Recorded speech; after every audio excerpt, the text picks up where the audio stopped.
merupakan salah satu makna daripada kemerdekaan itu.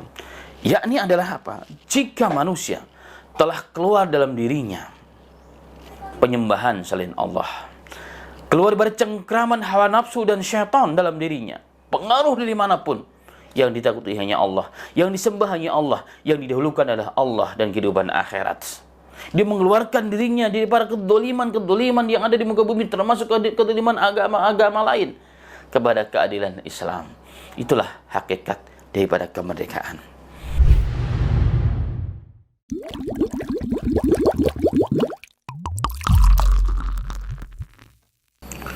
Bismillahirrahmanirrahim. Assalamualaikum warahmatullahi wabarakatuh. Alhamdulillahirabbil alamin, wassalatu wassalamu ala nabiyyina al-karim Muhammad bin Abdillahil amin, sallallahu alaihi wasallam wa ala alihi wa sahbihi ajma'in. Yaqulullahu tabaraka wa ta'ala, ya ayyuhalladzina amanu ittaqullaha haqqa tuqatih wa la tamutunna illa wa antum muslimun. Wa qala Nabi sallallahu alaihi wasallam, kullu ummati yadkhuluna al-jannata illa man aba. Qila man yaba ya Rasulullah?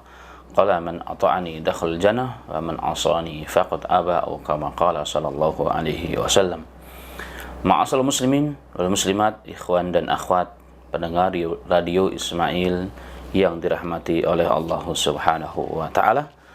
Bersyukur kepada Allah Ta'ala, di pagi menjelang siang ini kita semua kembali diberikan taufik oleh Allah Ta'ala untuk menyimak, mendengarkan kajian kita pada hari ini. Kajian kita pada hari ini dengan kita ambil tema hakikat kemerdekaan menurut tinjauan al-Islam. Ma'asal muslimin wal muslimat rahimani wa rahimakallah. Hari ini seluruh bangsa Indonesia sedang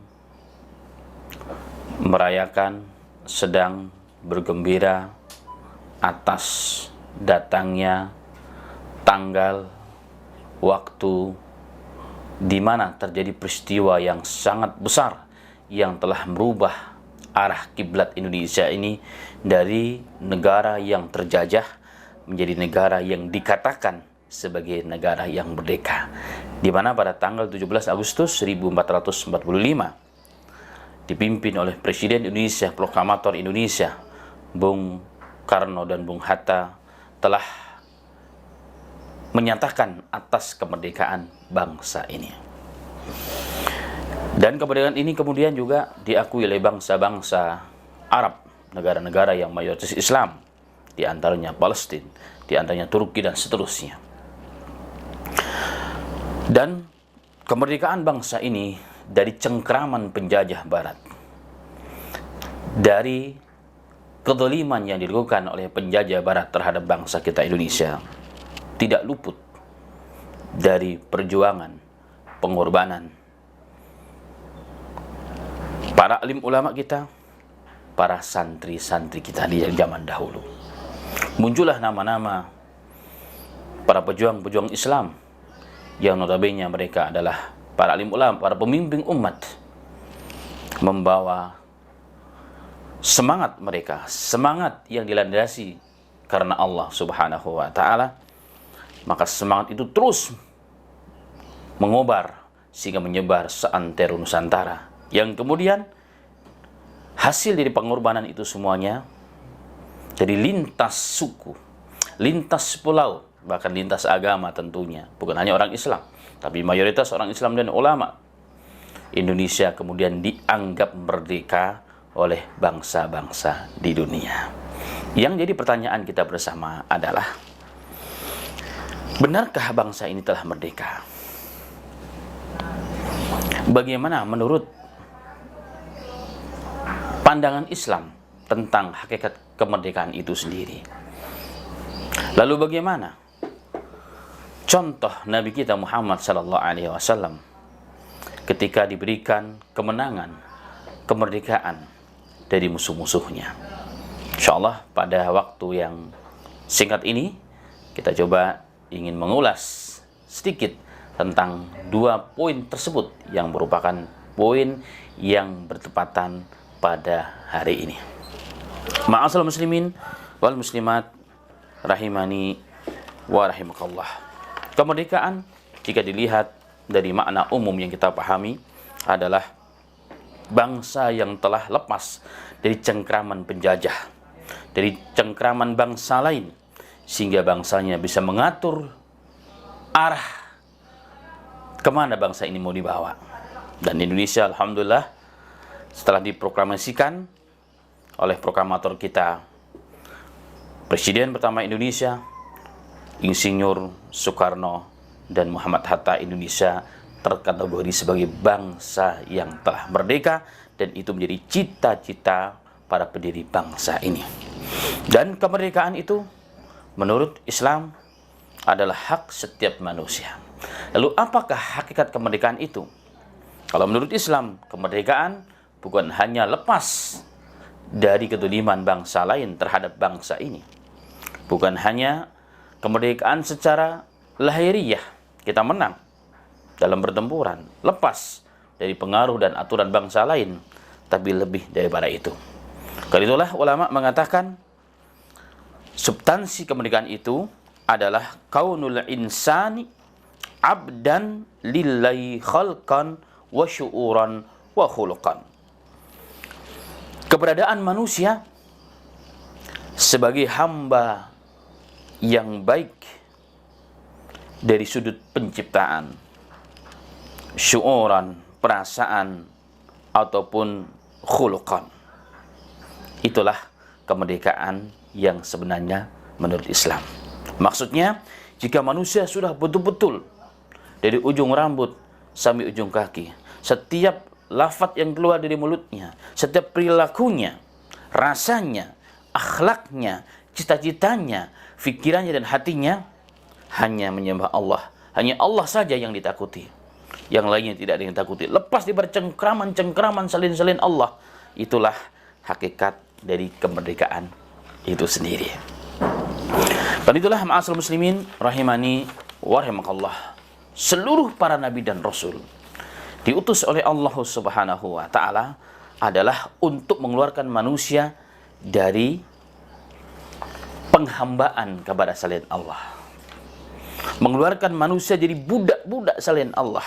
Karena itulah hakikat daripada kemerdekaan yang harus dimiliki, yang merupakan hak setiap manusia.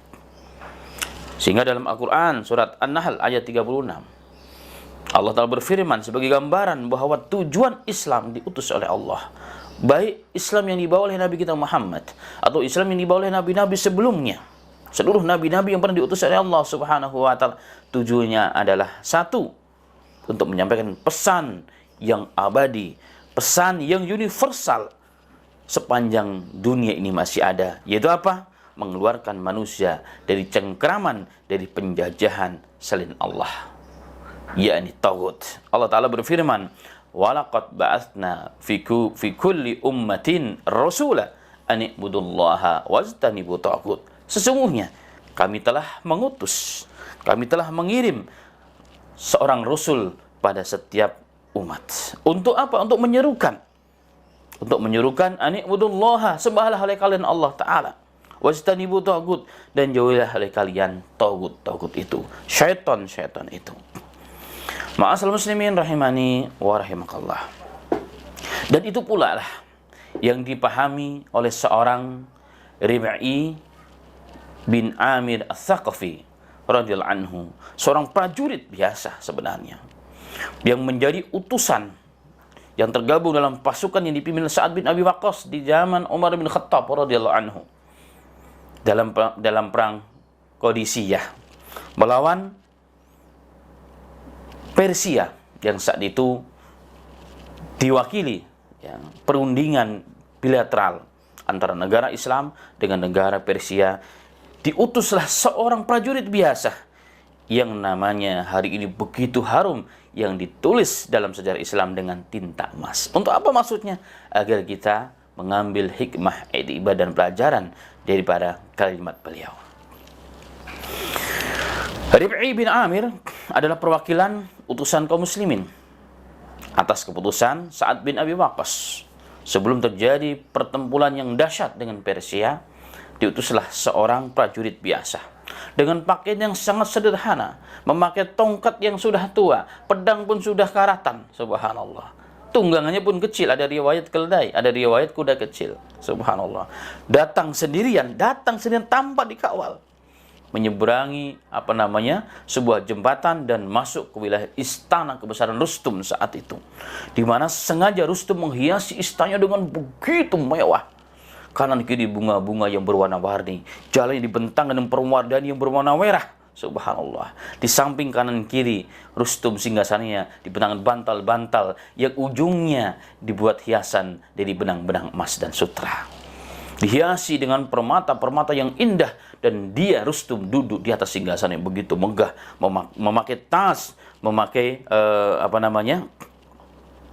mahkota yang begitu mewah luar biasa. Dan anehnya adalah seorang Rib'i bin Amir datang dengan tunggangannya, disuruh turun. Dikatakan, saya nggak mau turun. Yang perlukan dia, yang mengundangkan dia, bukan saya. Kalau dia tidak mau, saya pulang. Maka kata raja, biarkan dia masuk. Subhanallah. Kudanya bahkan diikat di ujung bantal yang begitu mewah. Semua pengawal raja tersebut merah mukanya, marah dengan pelakuan si Rib'i ini. Maka ditanya, tapi dia tidak takut, tidak gentar. Kenapa? Karena hatinya merdeka.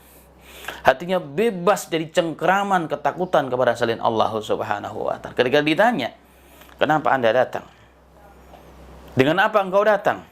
Apa kata Rib'i bin Amir As-Saqafi radhiyallahu anhu? Ma ji'na walakin ibta'asanallahu. Kami tidak datang begitu saja, tapi hakikatnya kami diutus oleh Allah. Diutus oleh Allah untuk apa? Linukhrijul nasi, linukhrijul ibad man syaa min ibadihi, min ibadati ibad ila ibadati rabbil ibad, Allah Subhanahu wa ta'ala wahdah.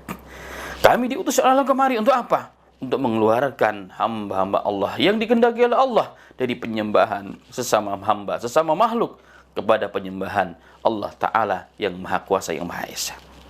Linukhrijul ibad man syaa min ibadihi, untuk mengeluarkan hamba-hamba manusia, hamba-hamba di kalangan manusia dari dzikid dunya, sempitnya dunia ini. Dunia bagaimana luas ini, kata beliau, sangat sempit, ila sa'atil akhirah, kepada luasnya kehidupan akhirat, kehidupan surganya Allah Subhanahu wa ta'ala. Kemudian poin yang ketiga kata beliau, linukhrijul ibad min jawril adyani ila adil Islam, untuk mengeluarkan manusia dari kedoliman-kedoliman agama yang ada di muka bumi ini kepada keadilan Islam. Subhanallah, ma'asal muslimin.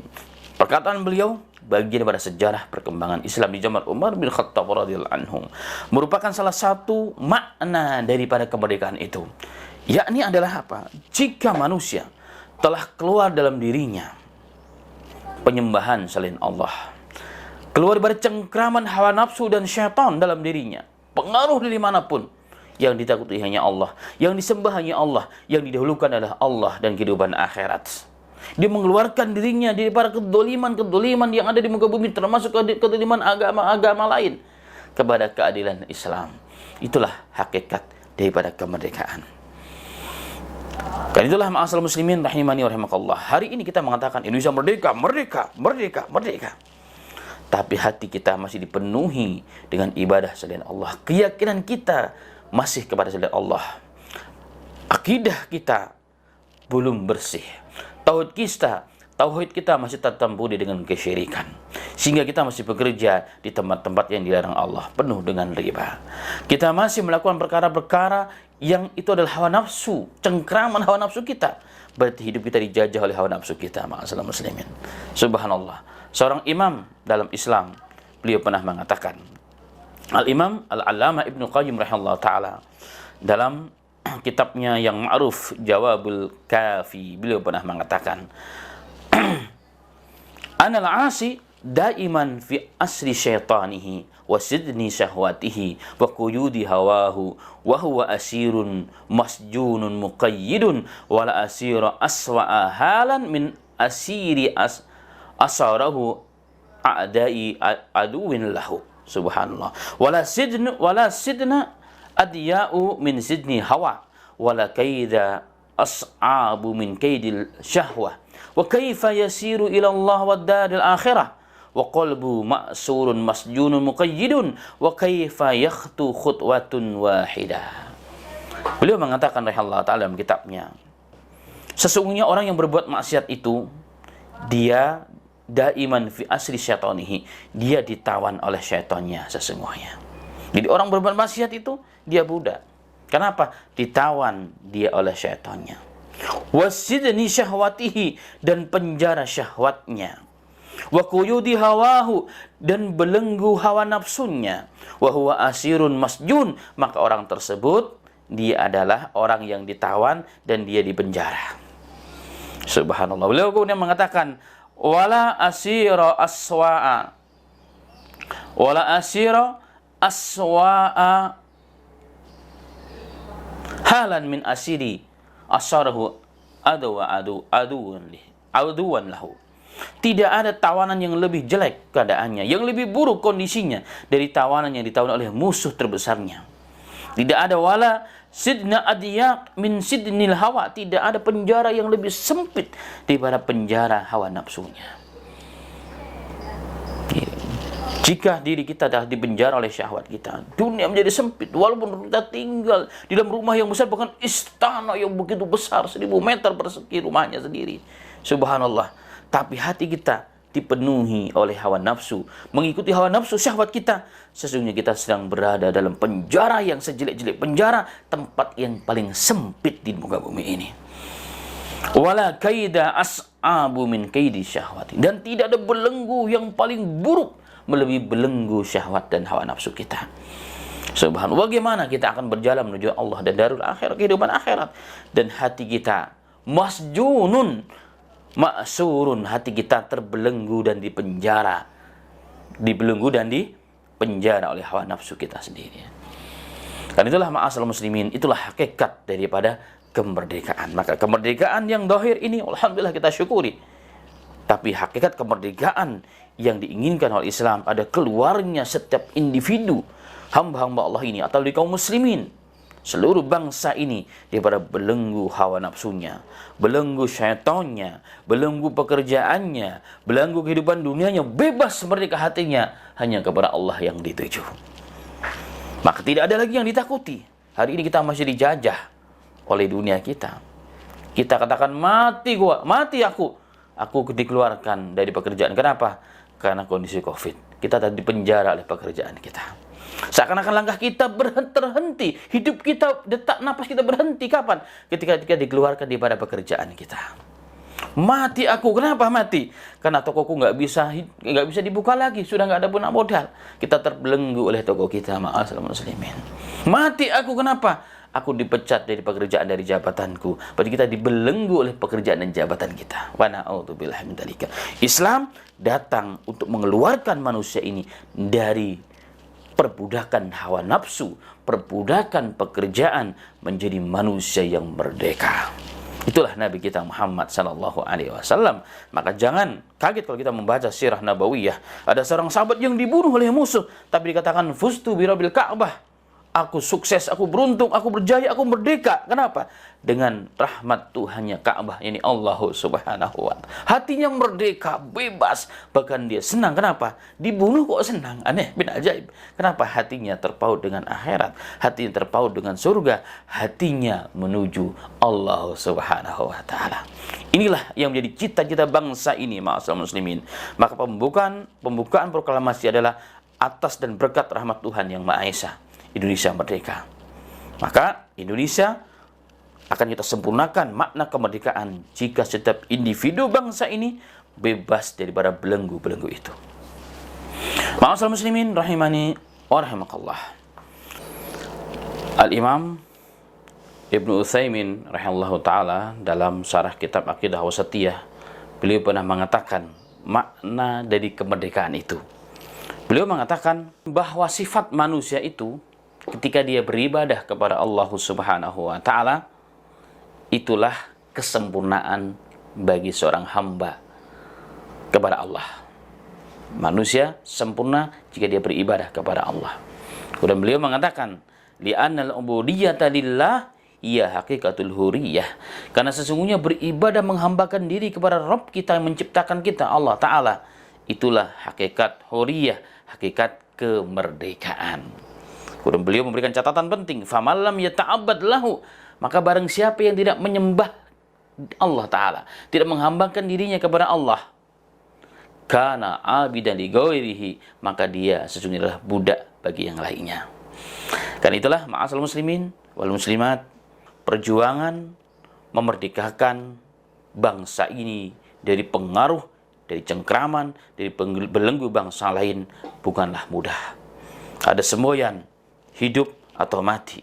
Kalau dalam sejarah Islam dikenal dari kalimat Asma binti Abi Bakar, is kariman au mut syahida, hidup sebagai orang yang mulia atau lebih baik mati sebagai orang yang mati syahid untuk memperjuangkan agama dan bangsa ini. Subhanallah. Karena itulah ma'asal muslimin, kemerdekaan bukanlah akhir daripada perjuangan, bahkan itu awal pintu gerbang perjuangan untuk menyempurnakan kemerdekaan yang hakiki. Dan kemerdekaan akan terus terwujud, bahkan akan sempurna jika kemerdekaan itu berada dalam hati setiap warga dan bangsa Republik Indonesia ini. Karena itu, mari kesucian atas pengorbanan tumpahan darah di para pahlawan kita jangan kita kotori dengan hal-hal yang akan merusak kemerdekaan itu dan makna kemerdekaan itu. Dengan apa? Berbuat maksiat, dengan dosa, dengan korupsi, dengan semena-mena. Mari berjuang demi tegaknya NKRI sesuai dengan kehendak Allah dan Rasulnya, dan kita jadikan bangsa atau negara yang begitu subur ini sebagai baldatun tayyibatun warubul kufur, negara yang aman, sentosa, yang barokah di bawah bendera dan panji-panji Islam. Lalu bagaimana kita menghadapi hari-hari kemenangan ini? Atau sikap kita harus bagaimana ketika kita menghadapi kemerdekaan? Menghadapi atau diberikan kemerdekaan oleh Allah. Tentunya yang kita rasakan ini adalah kemerdekaan baru, kemerdekaan terakhir. Adakah contoh dari Nabi kita Muhammad SAW? Bagaimana Rasulullah, sikap Rasulullah dan sahabat dan kaum muslimin di zaman itu ketika mereka mendapat kemenangan? Mari kita lihat Sirah Nabawiyah. Karena Sirah Nabawiyah contoh yang terbaik. Sirah Nabawiyah bukanlah teori saja, kajian ilmiah saja, tapi Islam yang telah diamalkan oleh Nabi Muhammad SAW, yang telah dipraktikkan sehingga bukan lagi teori, tetapi yang ma'mul, yang telah diaplikasikan dalam kehidupan mereka sehari-hari. Ma'asal muslimin rahimani wa rahimakumullah.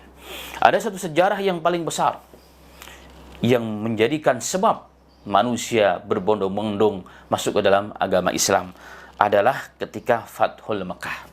Karena Mekah dikuasai oleh orang-orang Quraisy, dan suku Quraisy dalam bangsa Arab merupakan tolak ukur bagi bangsa-bangsa Arab yang lainnya. Apa yang dilakukan oleh bangsa Quraisy, oleh suku Quraisy, menjadi tolak ukur bagi yang lainnya. Ketika Quraisy masih diberikan dipilih oleh Allah untuk menjaga Ka'bah, mereka menganggap Allah percaya dengan orang Quraisy. Tapi ketika penghuni Mekah, ini orang-orang Quraisy, masuk ke dalam Islam berbondong-bondong pada Fathul Mekah pada tahun ke-8 Hijriyah, maka dari situlah terbukalah Islam itu, masuklah Islam ke seluruh Jaziratul Arab, bahkan melebihi Jaziratul Arab, dan orang masuk ke dalam Islam berbondong-bondong. Yadkhuluna fi dinillahi afwaja, mereka masuk ke dalam Islam berbondong-bondong. Lalu apa yang dicontohkan oleh Nabi Muhammad SAW saat itu?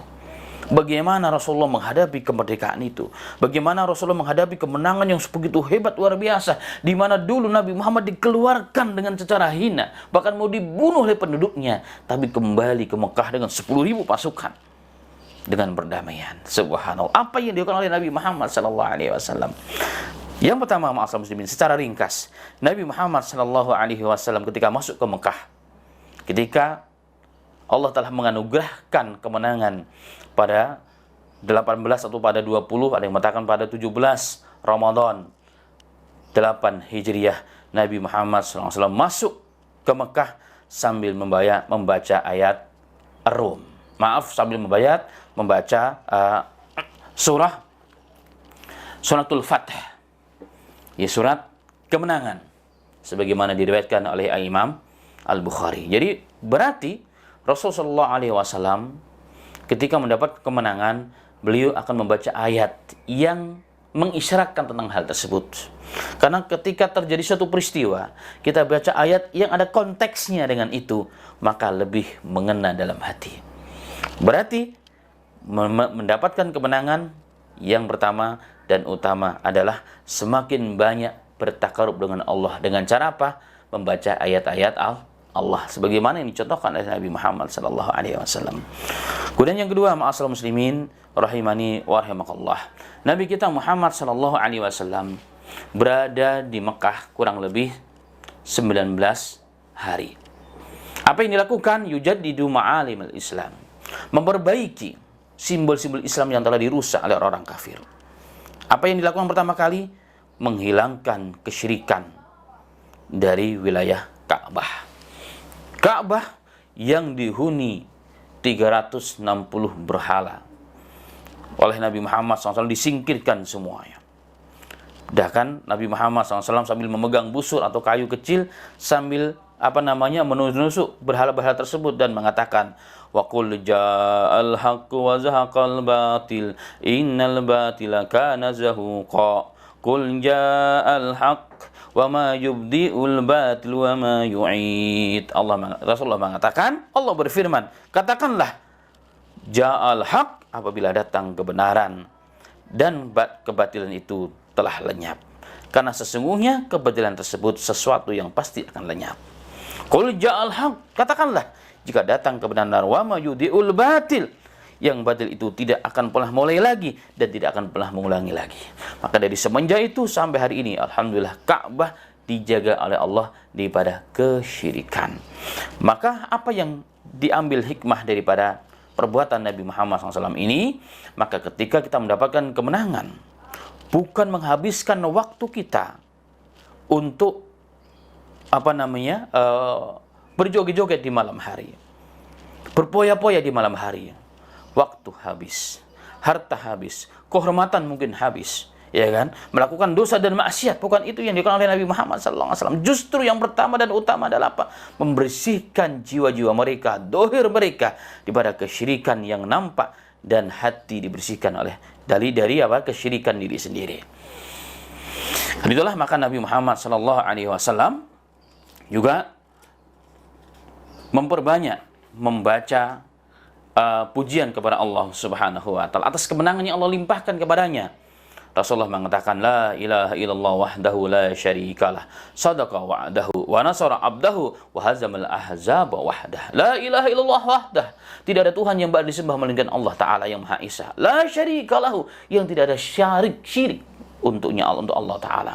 Sadaqa wa'dah, Allah Maha benar janjinya. Allah pernah berjanji Allah akan mengembalikan Nabi Muhammad kepada Mekah, maka akan dikembalikan ke pangkuan Islam. Allah telah tunaikan itu. Wa nasara abdahu, dan Allah telah menolong hamba-hambanya yang berjuang ikhlas karena Allah. Wa hazamal ahzaba wahdah, dan Allah telah memporak-porandakan pasukan yang begitu banyak dengan kuasa Allah sendiri. Maka sesungguhnya kemerdekaan, kemenangan yang memberikan adalah Allah Subhanahu wa taala. Sedangkan kita, para pelakonnya di dalam, hanya diberikan kesempatan oleh Allah agar kita mendapatkan derajat yang tinggi di sisi Allah. Allah nggak perlu dengan kita sesungguhnya. Kita yang perlu dengan Allah. Maka kemenangan yang diraih oleh Nabi Muhammad, kemenangan yang diraih oleh bangsa ini secara zahir ini, sesungguhnya atas rahmat Tuhan yang Maha Esa. Berarti yang pertama kali ditegakkan adalah apa? Tauhid yang rosih, yang menancap, menghunjam dalam diri kita, membersihkan kesyirikan dalam kita, bahwa kemenangan ini diraih atas berkat rahmat Tuhan yang Maha Esa, dikehendaki oleh Allah Subhanahu wa taala. Kemudian dalam beberapa riwayat, Nabi Muhammad SAW juga melakukan salatul Fatih di rumah Ummu Hani. Di rumah Ummu Hani. Ummu Hani adalah binti Abi Thalib. 8 rakaat. Walaupun sebagian mengatakan itu sholat duha, kan dilakukan pada waktu sholat duha. Maksimal 8 rakaat. Tapi ada juga ulama yang mengatakan Rasulullah tidak pernah melakukan sebelum dan sesudahnya. Berarti itu dinamakan sholat fatah, sholat kemenangan. Jadi artinya apa di sini? Mengisyaratkan kepada kita, Nabi Muhammad SAW dengan kemenangan itu bukan berpoya-poya, bukan mabuk-mabukan sebagaimana perkara yang dilakukan oleh Arab jahiliyah, tapi semakin mendekatkan diri kepada Allah dengan sholat, dengan baca Quran. Bahkan kemudian Nabi Allah Muhammad SAW memerintahkan Bilal untuk apa? Mengumandangkan azan di atas Ka'bah.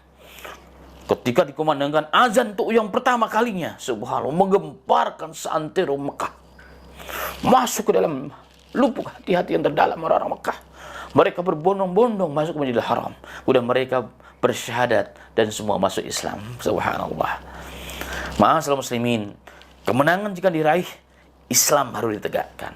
Simbol Islam harus dimunculkan. Apalagi bangsa kita ini dimerdekakan oleh darah dari para ulama-ulama kita, darah para santri-santri dan pejuang-pejuang kita. Kemudian ma'asyiral muslimin rahimani rahimakumullah, dalam kemenangan tersebut Nabi Muhammad SAW mengibarkan bendera perdamaian. Bukan darah mau ditumpahkan. Hanya ada beberapa orang memang yang dianggap penjahat perang. Ada yang katakan 6, ada yang katakan 9, ada yang katakan 7. Itu boleh dimanapun berada dibunuh, bahkan walaupun dia bergelantungan di di kiswah Ka'bah boleh. Tapi yang lainnya Rasulullah mengatakan, barang siapa yang masuk rumah yang menutup pintunya, dia aman. Barang siapa masuk rumah Abu Sufyan, dia aman. Barang siapa meletakkan senjata, dia aman. Semua berbondong-bondong masuk ke dalam Islam. Inilah perdamaian, dan tidak ada dendam dari Nabi Muhammad SAW. Rasulullah mengatakan kepada orang-orang Quraisy, kepada tokoh-tokohnya, kepada orang-orang yang ada di sana. Apa katanya? La tasribal alaikum, idhabu wa antum tulaqa. Ini kalimat yang pernah dikatakan oleh pendahulunya Nabi Muhammad, Yusuf alaihissalam. Jika semua saudara-saudara Yusuf berkumpul, orang-orang yang pernah mendolimi dia, bahkan membuang dia, apa dikatakan oleh Yusuf yang diikuti oleh Nabi Muhammad? La tasrifu alaikumul yaum. Hari ini tidak ada cercaan bagi kalian. Hari ini tidak ada dendam bagi aku untuk kalian. Rasulullah mengatakan, idhabu, pergilah kalian ke rumah-rumah kalian. Wa antum tulaqa, kalian orang-orang yang bebas. Kalian tidak akan ditumpahkan darahnya. Yang penting kalian beriman kepada Allah Subhanahu wa taala. Karena itulah ma'asyiral muslimin, hari kemerdekaan adalah hari perdamaian. Mari kita isi kemerdekaan ini dengan sebaik-baiknya, semakin mendekatkan diri kita kepada Allah, semakin membersihkan jiwa raga kita daripada kesyirikan, dari belenggu-belenggu dunia, belenggu-belenggu ekonomi, belenggu-belenggu pekerjaan, dan belenggu-belenggu kekuatan orang-orang yang menghancurkan bangsa ini. Mari kita satukan tangan kita satukan langkah kita untuk menuju Indonesia yang betul-betul merdeka, berdaulat, lahir merdeka secara lahir, merdeka secara batin. Tidak ada cara lain kecuali jika semua bangsa ini bertanggung jawab mengembalikan bangsa ini kepada relnya yang asli, tujuan yang awal, sebagaimana pendiri-pendiri bangsa ini. Demikian, semoga bermanfaat. Assalamualaikum warahmatullahi wabarakatuh.